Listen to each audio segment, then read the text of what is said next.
One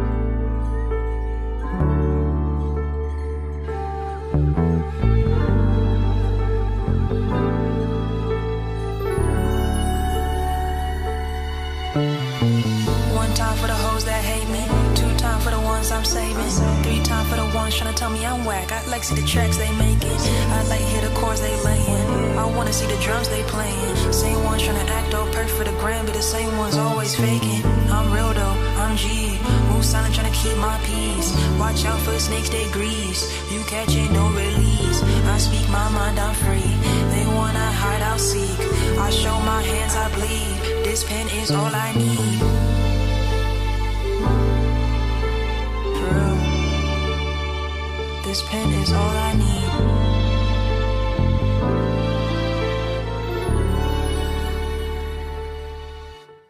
On today's episode of After Rehearsal Behind the Music with Daniel James Collective, you do not want to miss this. It's a sit down with YBAGENN, an alternative rapper from California who tells her story and truly gets down to the heart of the correlation of mental health and music. You don't want to miss this. Check it out. Well, welcome to After Rehearsal Behind the Music. We're here with YBAGENN. Super excited to have you here. Where are you coming from? And tell us a little bit about yourself. I'm from California, Orange County. I'm 21 years old. I've been making music. Well, I've been recording and producing my own music for 2 years now, but I've been like writing, singing, rapping, playing instruments since I was like 5, like ever since I could like walk. So it's music has always just been like the forefront of my life for me, you know? Your artist name, YBAGENN, already carries a lot of mystery and weight. Tell us what it means and how it came to be. What is your story behind your name, your upbringing, and experiences that helped shape who you are, both as Genesis as an artist and the artist as we know as YBAGENN. So basically for YBA, it's for short, Young Black Achiever. And the way that that came about was in at my old high school. I went to like Centennial High School in Riverside, and we had like a YBA club instead of like a Black Student Union, like a BSU. We had a YBA, and when I was a freshman, I tried to join and like I submitted everything. I thought I was gonna get in and like finally found like a community of people rejected, right? And then like the second year, my sophomore year, I applied again to YBA, rejected. And like they had like a GPA limit of like 3.5 or higher. And I believe I had like only like a 3.2 at the time. And but like the crazy thing was there was like non-black people as well, like in YBA, which is cool, but like there was barely any black people. So I'm like this is like meant for, you know what I mean? And I was like, you guys are prioritizing the wrong things. And Right. so eventually my junior year, one of my best friends became the president, and she like and it like automatically like invited me in. But I wanted to create my own YBA to like basically give a voice and have like a community for young black achievers and non-black what's it called, achievers, just young spirited, to have like their own space to thrive and have a voice also through my music, you know what I mean? And see that they can create their own pathways. It doesn't matter like if they're getting straight A's or something, you know what I mean? Like it's not what society tells you what's great, it's what you deem as great, and that you can make something beautiful out of that, you know?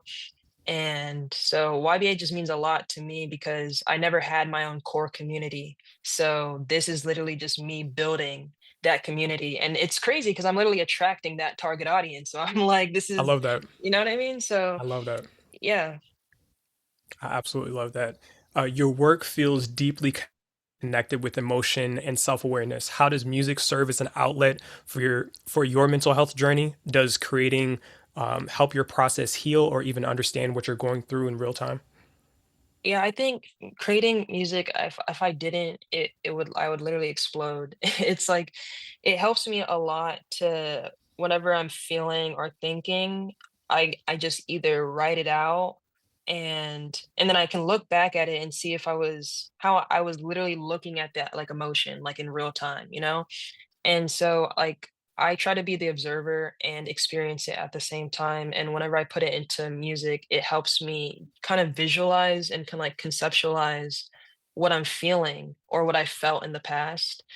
And I just kind of see it as like a journal, you know? I kind of see creating music as like a journal because like I mean I created Manic Episode. I'm completely healed from that, you know, and I was healed in that time of making it, but it was so hard because I had to re-feel those emotions, you know what I Mm. mean? So I could get the concept right, the feeling like right. So it's definitely like a journal for me to just get out how I'm feeling. And because sometimes I feel like I'm alone, you know, with like Yeah. what I'm feeling, and then like I put it out, and then people are like, "Oh my god, like I feel the same way." I'm like, "Oh my god, what the heck," you know? So yeah, it's just a beautiful thing. I love it. I love how it connects people, you know? That's like the main thing I for think me. I think your choice of answer, it segues perfectly into the next question, and literally talks about manic episodes and how each track literally reads like a journal. And I'll read out for the people in the audience that don't know. Sometimes I get manic episodes when I think too much and suppress my emotions. I feel isolated, defeated. Genesis still wins. What space were you then, and what were you trying to convey? Because I know you just said like making that music had you relive that. Mhm. So I'll kind of ask two part. Where were you then in writing it? And then what did it feel like in kind of reliving those things as you're healing and growing to being who you are now? It was genuinely so complicated because I started writing Manic Episode while I was still in the relationship that I was in. So I Mm, was kind of grieving while I was already in this relationship. And then after it ended, I was like, I'm healing, but then I'm going back to the grievances because like so I can address like how that really made me feel. Cause like in reality, I don't want to crash out and like, you know what I mean? I don't wanna go off on anyone, so I was like, "Let me just put that crash out into the music." You know what I mean? yeah. And so I was at a state of peace, and, like, that's genuinely what I was, like, praying for, like, so that I could have peace that just, like, surpasses all understanding. Because I just ended, like, a 3-year relationship. Like, I should have been, like, crying for, like, weeks and, like, d you know what I'm saying? And Yeah. I was just asking for peace, and that's exactly what I got. So the entire time I was peaceful, but I was also manic. So it was like it was it felt like it was just contradicting at the same time. I'm so hyper, but my soul is at rest, and I'm like I know that everything that I'm doing is for like the best, like for like the best for my journey, you know? Did you feel like at that time it was like the dichotomy between manic and peaceful? Do you feel like the world around you is crazy, but I Mm, know exactly what I need to do next, and I'm not exactly. moved by it? Exactly. Because my original concept for the, like, cover art, I wanted it to be like, excuse me, like a wilderness of, like a forest of, like, chaos, and then, like, I'm on a boat, and it's, like, calm, still waters, and, like, everyone that's on this boat, all the listeners, you know, you're with me, we're calm, we're chilling, but everything around us is just so chaotic, but, like, so having my voice just throughout the entire thing was just to be like, I'm holding everyone's hand, I'm holding my own hand, and the beats were supposed to be like like you know like the real like like grit and emotion to how I was like really feeling besides the lyrics, you know. Yeah, yeah, Yeah. that's dope. Your lyricism is raw and it's fearless, and this project feels like both a cry and a declaration. What artists or writers have inspired your approach to songwriting in this way to use vulnerability and honesty at its creative core? um Funny enough, I would love to say like Tyler the Creator is definitely one of them. But besides Tyler the Creator, because I know like he's definitely one of everyone's favorite, Sade. I Yeah, think she is like an incredible songwriter, and just the way that she conveys her emotion, like through her voice and lyricism, and it's so simple at the same time that it just pierces through you regardless. So I was like really practicing that. Also, the internet, I love Sid. I love the way that I just love the way they make music. Um, I was really studying them a lot, for this album, like, especially for the harmonies yes, and, just how I was yeah, just how I presented my emotions as a whole because I didn't want it to be a diss track, you know? I yeah, wanted it to like, I wanted it to be like, just to observe and to just convey my truth of what it was, period, you know what I mean? Like, yeah. nothing more, nothing less, that's how I felt. nothing disrespectful, just straight truths and stuff like that. I love that. I think in my own fandom of your music, I would say I pick up elements of Juice World, like Mm, the very very raw elements of like, hey, like these are things that I'm going through and I'm really mm, expressive. And so you saying Sade was super cool because I heard those within the harmonies itself. So super cool. mhm. Yeah. So outside of YBA Gen, beyond the microphone, who are you? What is important for people to know about you as a person? And what are misconceptions people might have about you based on your artistry or how you present yourself? I would say first and foremost that I see myself as a leader and as the beginning to just anything, to any beginnings. Like it's in my name, Genesis means the beginning. And just throughout my entire life, it's just been ironic like how I'm the first child, I'm the first grandchild on both of my like parents' sides. Like when I'm just like the first musician in my family to like actually, do something like with our like artistry. I think like a big misconception about my music might be that some people have told me like it's kind of abrasive. Mm, It's kind of uneasy to listen to because it's like it makes you uncomfortable. You know what I mean? And that's very true. The part that it makes you uncomfortable, but I was very uncomfortable while making any form of my music. You know what I mean? So I'm like, if I'm uncomfortable and I could sit through this, the right people are gonna find this and they're gonna be able to sit through it. So um I just try to be real and I try to just be that helping shoulder like to like my friends and family, and recently like that circle has gone smaller and smaller. So with music it's just like there's even more people that are kind of like crying on my shoulder, real like, yeah, metaphorically they're crying, like they're like my music is there for them even though I can't physically be there. So that's kind of all, that's just been my journey throughout life, like always, like I've just been that person, and I didn't like realize how important it was that I could use music to, expand that. absolutely. I think um, in everybody's life, they realize who is real when they go through something, when that circle does get smaller. I think also to the point of what you talked about with the uncomfortable nature of like, hey, your music is it's pulling on some things. I think that's when you know you're doing it right because like you literally said, like that was my intent. I want you to feel Mhm. uncomfortable because I felt uncomfortable in making it. And I think we look at so many poppy and trendy things that are like, oh, we feel good. Hey, Yeah. like, and so we're Yeah. just like, ooh, that track made me feel some type of way. And for me, Mhm. that album was Mr. Morale, Kendrick Lamar. Mm. Oh, And that's listening amazing. to it all the way Yeah. through, and every time I got to Mama I Sober or going to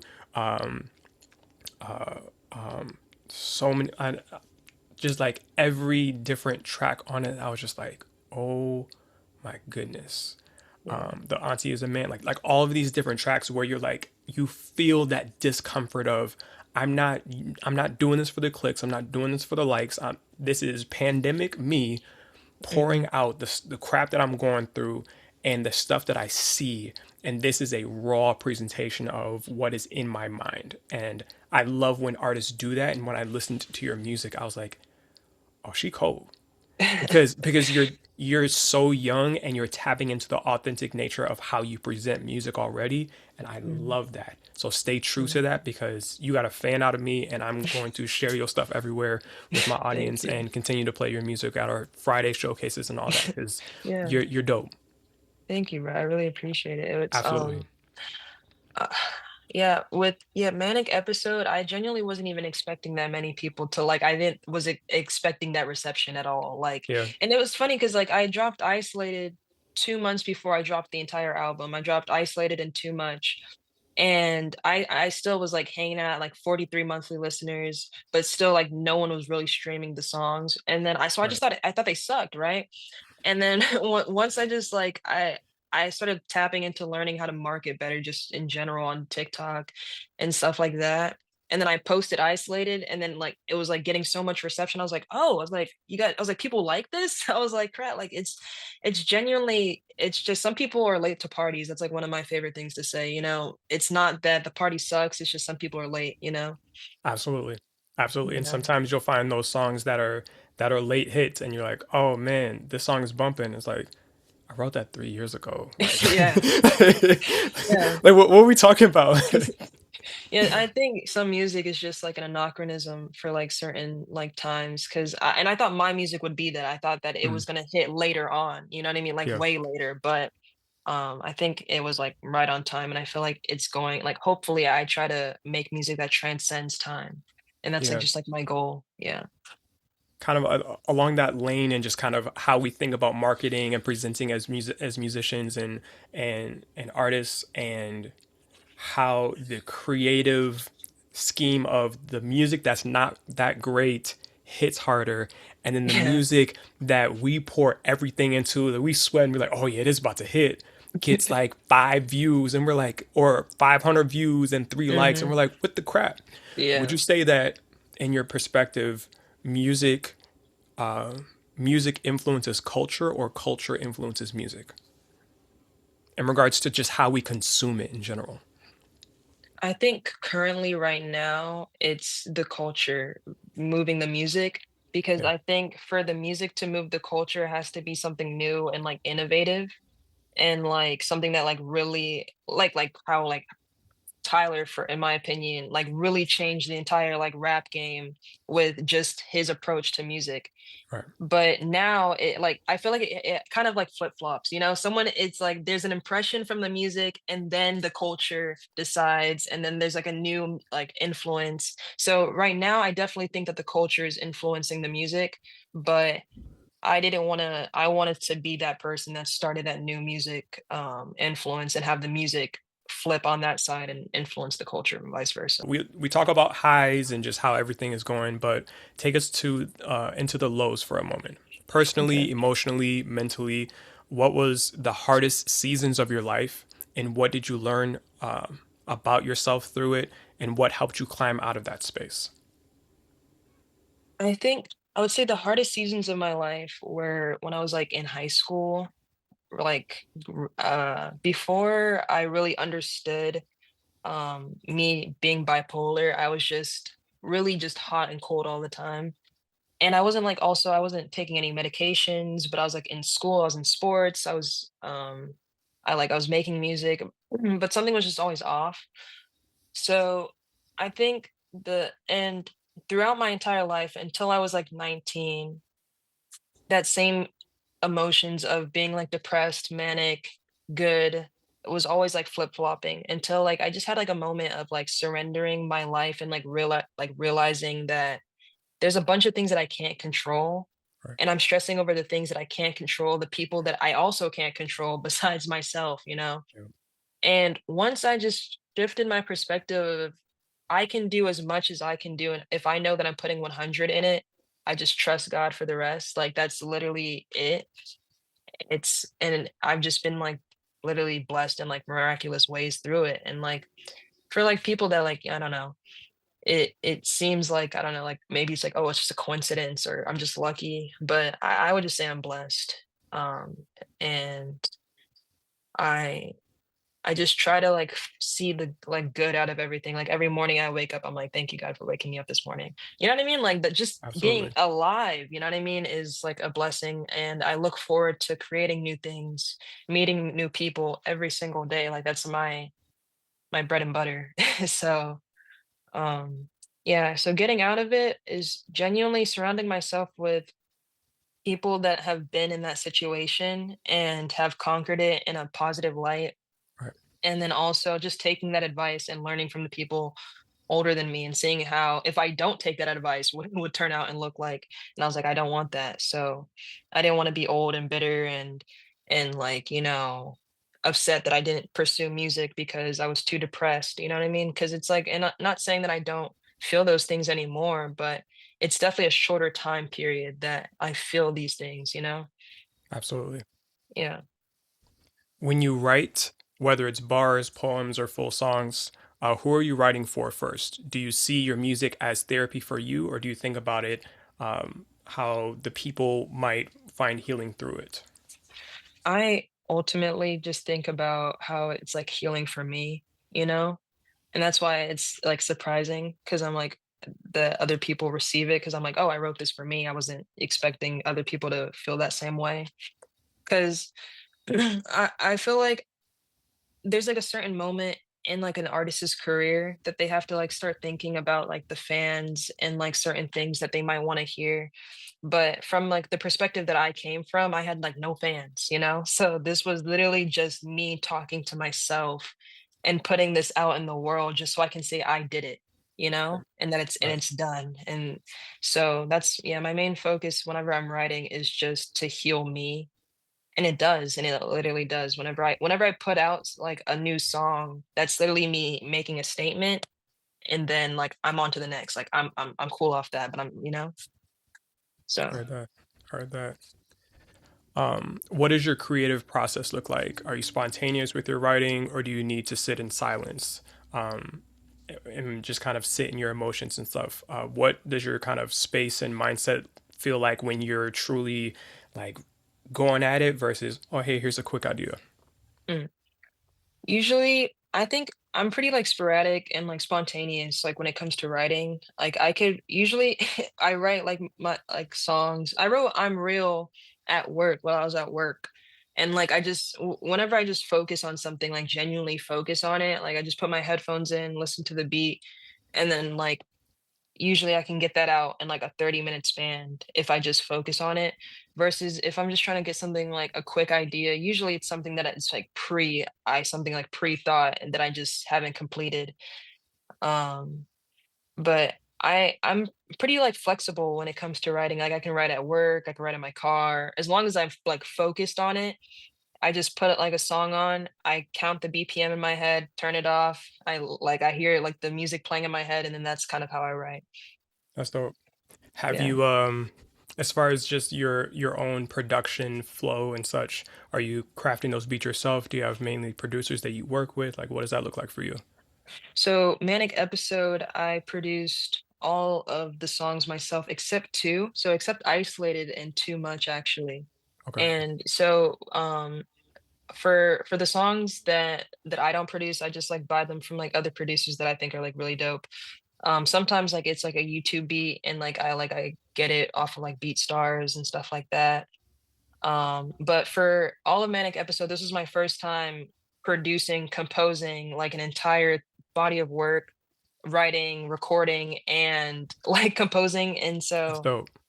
and I was scared because it feels weird when like because my rapping and writing abilities were not the same as my composing abilities. Yeah. But so I had to like really let some things just be and not Yeah. be perfect because I'm like I at this moment I can't convey that right now. You know what I mean? So I just did my best, and like I know I could say that.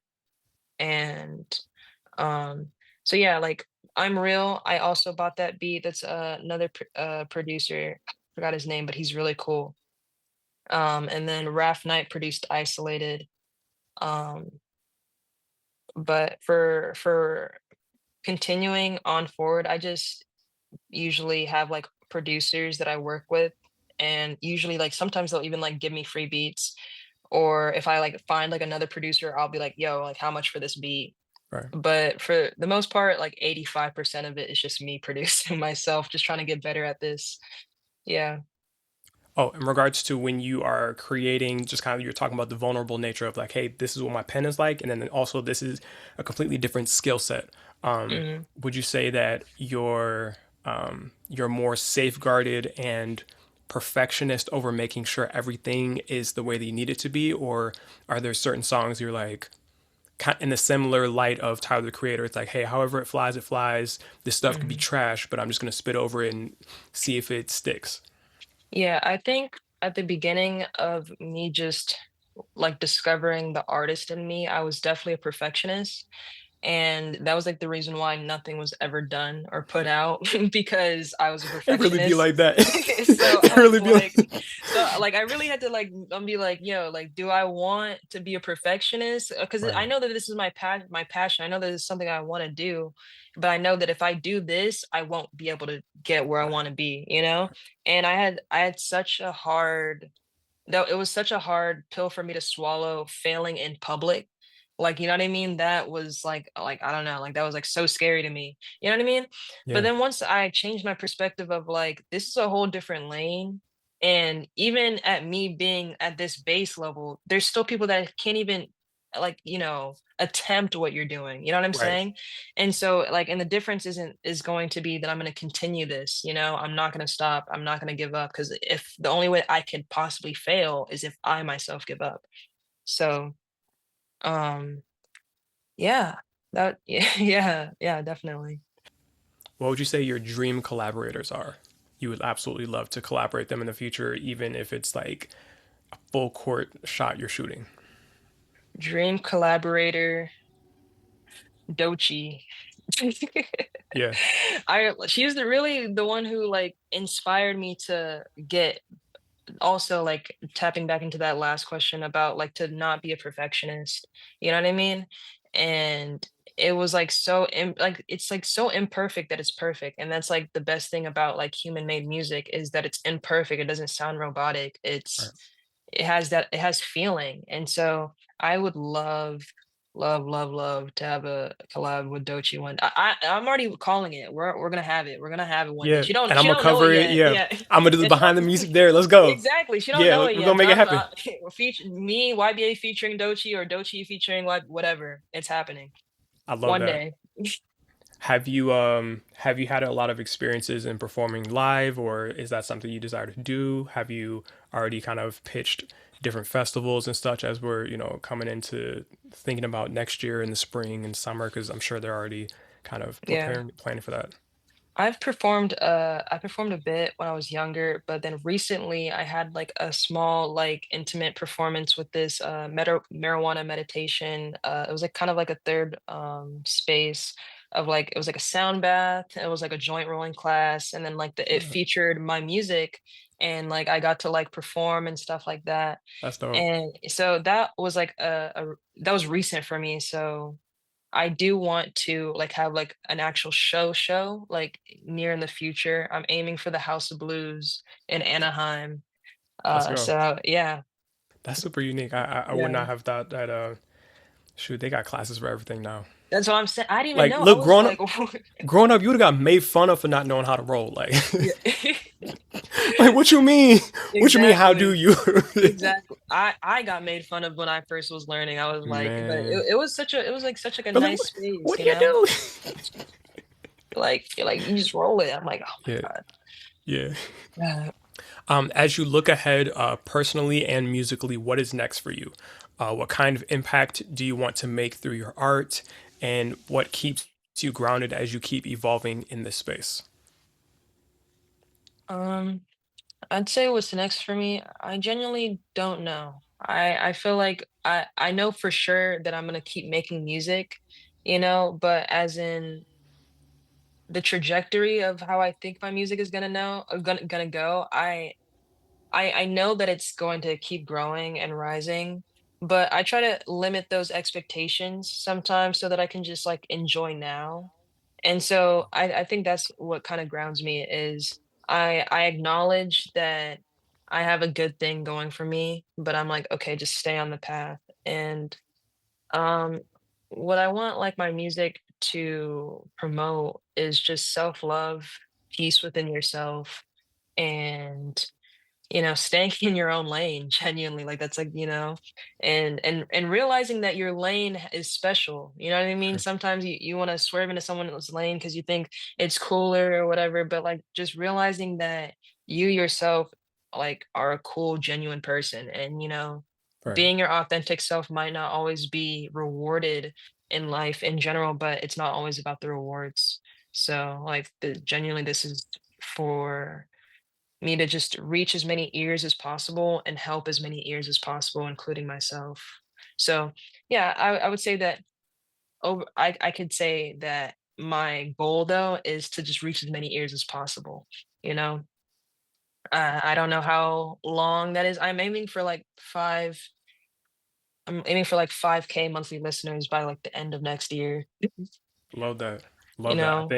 I think that's definitely doable. Definitely Yeah. doable. And we're just going to continue to push your stuff out there. Thank you, bro. I really appreciate that. Absolutely. Yeah, this was an Absolutely. amazing time.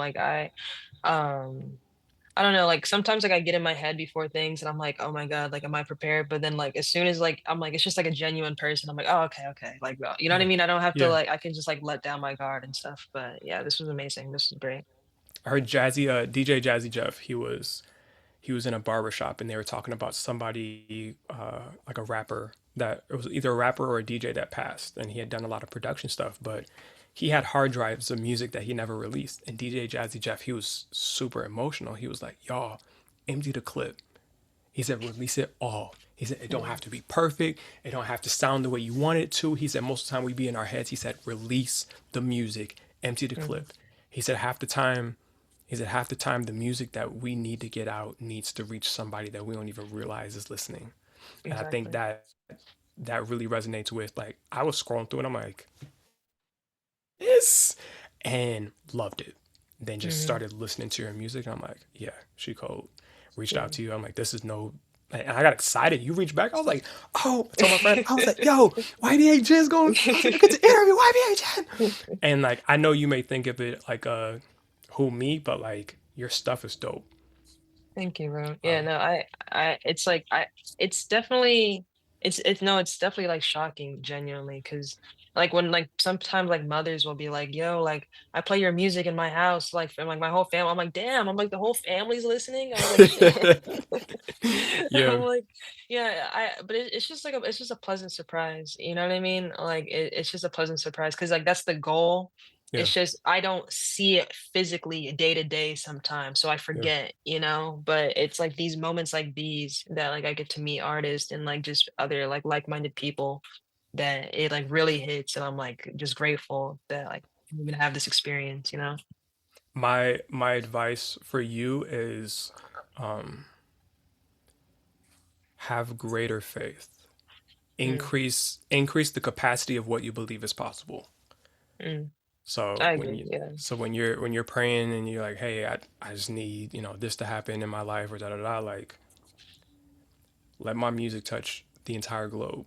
Exactly. Let me perform in Malaysia, or let me go to this and that. Like, let me be the first rapper on Antarctica out here rapping by the penguins. Like, Yeah. increase the capacity of what you believe is possible, because I'm literally watching that happen with this, as I'm like forming an LLC and getting a DBA and getting all this stuff Mm, together for trademarking After Rehearsal behind the music.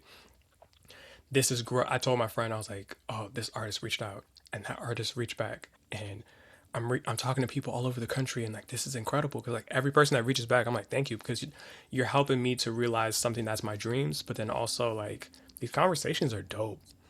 You're used to the no's, you're used to this, that, and that, but now I'm like, I need to expect the yes. I need to yeah. expect Exactly. the this. I need to expect that. So my encouragement for you: increase what you believe is possible, and then just watch it happen, because Yeah. it will. You're going to be on the stages. You're going to touch the audiences that you didn't even realize were listening. And I think Mm, your reach is going to be even further, because you're not doing it from a place of, hey, I'm doing all these crazy negative behaviors and the music's an affect of that. It's, mm, hey, I'm coming from a real vulnerable and real raw space, and my music is affect of that. And I think that is going to reach the audiences that you didn't realize. Like the mother that said, hey, we're listening to your music in the house. I think the beautiful aspect of that is your music is being reached by people who normally would gatekeep what their kids listening to, and they're mhm. saying your music is acceptable. So Yeah. continue to follow that route, like, hey, like, perform in the schools, perform in the spaces, do the coffee house stuff, like, and Yeah. just watch what happens. I'm excited to watch your journey, and every album, every song you have out, we can sit back down again, do another behind the music, and one day I'll be backstage with you at some festival, and I'll be like, Yes. hey, we've been here through the whole journey. It won't even be a, Yeah. hey, remember me? I'm gonna be right here every Yeah. step of the way, every award. every accomplishment, every international trip. I got you. Thank you, bro. I thank you. I genuinely, this was like an amazing experience. Like I'm excited for like the next one, whenever that may be. Yeah. Um, Yeah, absolutely. Thank you so much for your time and thank you for being on the episode. We appreciate you. Thank you. I appreciate you. Thank you so much for watching After Rehearsal Behind the Music, hosted by Daniel James Collective. Today we sat down with YBAGENN and really learned about her story, the correlation of mental health and music, and how important it is to be real, raw, and vulnerable with your art form, and how we often gatekeep things. Go ahead and check out and stream her music, including her latest album, Manic Episodes, which truly is a journal that takes a look at the heart of all of the things that she was going through with her mental health journey. Through this interview, we were able to take a look at the highs and the lows. And it was a beautiful testament to see, even through all of the manic, life will get better. So I want to encourage everyone that your life is valuable, you are needed, and you are helpful. Take a listen to Manic Episodes as it truly walks through her journey, her hurts, and her pains as she pressed it out in music. Thank you.